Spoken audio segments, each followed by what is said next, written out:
নমস্কার বন্ধুরা, তোমরা কেমন আছো? আমি খুব ভালো আছি, আশা করছি তোমরা খুব ভালো আছো আর আমাদের ভিডিও দেখছো। তো চলো, মৌসুমি রান্নাবান্না চ্যানেলে তোমাদের স্বাগত জানাচ্ছি।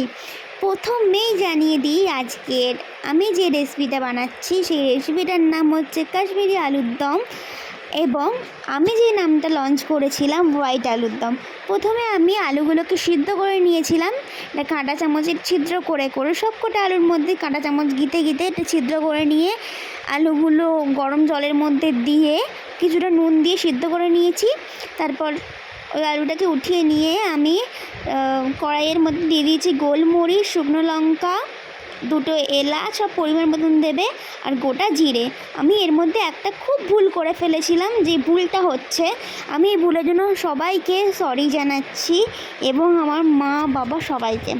কেননা ভুলটা হলো এটাই, গোলমরিচ আমি বহুত বেশি দিয়ে ফেলেছি। আমি এত বেশি দিয়ে ফেলেছি, দেখো আমি এক্ষুনি আবার গোলমরিচ অ্যাড করব। মানে আমার অভিজ্ঞতাই নেই ভাজা মশলার বিষয়। এতটাই যে ঝাল হয়ে গেছিল আমি বুঝতে পারিনি। মানে খেতে খুবই টেস্টি হয়েছে, তোমরা এটা রাইসের সাথেও খেতে পারো, যে রেসিপিটা আমি শেয়ার করছি। তো এটাই মেন কথা হচ্ছে যে তোমরা দু থেকে তিনটে গোলমরিচ ব্যবহার করবে। শুকনো লঙ্কা বেশি, এই দেখো দিচ্ছি গোলমরিচ। শুকনো লঙ্কা বেশি ব্যবহার করলে কোনো অসুবিধা নেই, তাও খুব বেশি নয়, মোটামুটি যেমন আমি ব্যবহার করলাম 3-4টে সেরকমই। সব কিছু পরিমাণ মতন ব্যবহার করবে, বেশি ব্যবহার করলে ঝাল হয়ে যেতে পারে, পরিমাণ বুঝতে না পারলে খারাপ খাবার কিন্তু নষ্ট হয়ে যায়, সব খাবারের ক্ষেত্রেই, শুধু কিন্তু এটার ক্ষেত্রে না। তো আমি প্রথমে এটাকে একটু হালকা করে স্মোকি করে, মানে হালকা করে ভেজে নেব।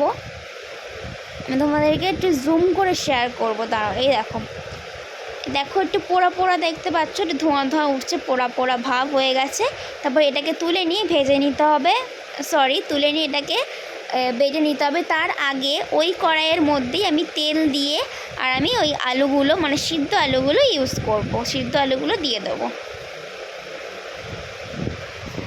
তোমরা কিন্তু হলুদ ব্যবহার করবে না, কেননা এটার নাম দিয়েছি যেহেতু হোয়াইট আলুর দম, তোমরা এটা ইয়েলো আলুর দম করে দিও না। যাদের সাদা সাদা দেখতে পছন্দ নয় তারা হলুদ ইউজ করতে পারো। তো এটাকে বেটে নেব এবার। আর বাটার একটা সুন্দর কথা বলি, শোনো। একটা বাটার সময় না, আমি যে ভেবেছিলাম যে কোনো অত স্মেল বেরোবে না, মানে অসুবিধা হবে না, আমি যখন মুখটা খুলেছি মানে এতটা পরিমাণে ঝাঁঝ উঠে এসেছে আমি বুঝতেই পারিনি। আর এদিকে আলুটা ভেজা ভাজা হয়ে এসেছে, এবার আলুটাকেও তুলে নেব। বেশি ভাজবো না, হালকা যখনই লাল হয়ে যাবে তখনই তুলে নিতে হবে। এবার ওই তেলেই আমি দিয়ে দেব লঙ্কা বাটা, আদা বাটা, লঙ্কা বাটা, আদা রসুন বাটা। তোমরা এখানে চিনি ব্যবহার করতে পারো, কিন্তু আমি চিনি ব্যবহার করিনি। এরকমভাবে আমি লঙ্কা আর আদা রসুন একসাথেই বেটেছিলাম। তোমরা লঙ্কা নাও ব্যবহার করতে পারো, যারা বেশি ঝাল পছন্দ করো না তারা লঙ্কা ব্যবহার নাও করতে পারো। আমরা ঝাল বেশি পছন্দ করি না, তাও আমি অ্যাড করেছিলাম। নেড়ে চেড়ে নিয়ে নেবো, একটু নেড়ে চেড়ে নেবো হালকা হালকা করে। কোনো ঝামেলা ঝঞ্ঝট নেই এই রান্নাটা বানাতে। আর দেখো, এই যে টক দই ব্যবহার করতে হবে, টক দইটাকে আমি একটু অনেক বেটে নেব। টক দইটা দিয়ে দেবো এবার।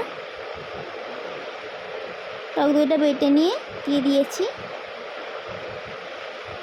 টক দইটা ব্যবহার করার সাথে সাথে একটু এটা, মানে কি বলবো, একটু ছোটো ছোটো, একটু গুঁড়ো গুঁড়ো গুঁড়ো গুঁড়ো ছিদ্রতে পরিণত হয়ে যাবে।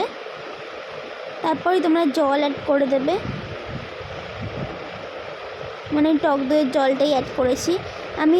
ওই ভাজা মশলাটা এবার অ্যাড করে দেবো। ভাজা মশলাটা তোমরা তুলেও রেখে দিতে পারো, বেশি না অ্যাড করে। বেশি জল দিলে কিন্তু কোনো অসুবিধা নেই, কেননা আলু কিন্তু জলটাকে টেনে নেবে। আলু কিন্তু সিদ্ধ পুরোপুরি হবে না কখনোই, আলু কিন্তু তাই জন্য জলটা টেনে নেবে এই সময় সিদ্ধ করাতে। আমি একটুখানি ফোটার পরেই আলুগুলো সবকটা দিয়ে দেব।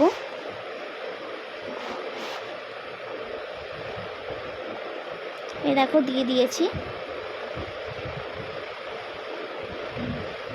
আর এটা একটুখানি গুঁড়ো দুধকে আমি জল দিয়ে গুঁড়ো দুধকে ভালো করে মোটা করে জল করে দিয়েছিলাম।